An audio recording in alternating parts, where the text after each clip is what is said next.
Part 3, Chapter 6.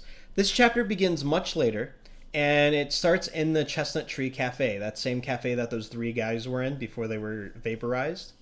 It's 3 p.m., and Winston sits at his usual place in the corner. He's always on his own. He spends his days drinking gin at the cafe. He's waiting for a news report because there was a major attack on Oceania by Eurasia and Africa. They've always been at war with Eurasia. Winston is expecting bad news. The waiter brings a newspaper and keeps refilling the glass. The newspaper has a chess problem that Winston can try and solve on his own. Sometimes the smell of gin reminds him of the rats, but he never mentions them or thinks of them. He traces 2 plus 2 equals 5 in the table dust. A while ago, he saw Julia in a park. He wouldn't have recognized her, and she wouldn't recognize him. He's a bit fatter, and he looks a lot different, and she also looks a little bit different, with larger hips, and there's a scar on her forehead.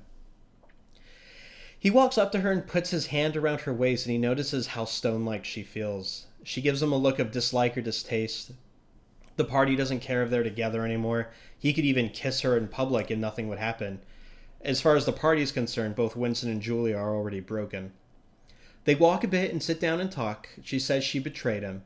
He says he also betrayed her. She then says that they put something horrible in front of you. So horrible you would want it to happen to anybody, and once you say it, you never feel the same way again with that person.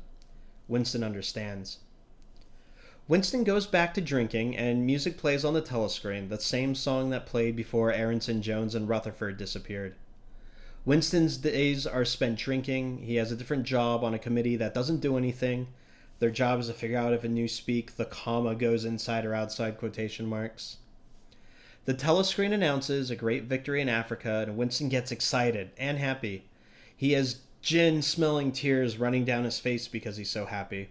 For Oceania and Big Brother, he imagines running with the people running down the streets cheering for victory. The book ends with, he'd won the victory over himself. He loved Big Brother.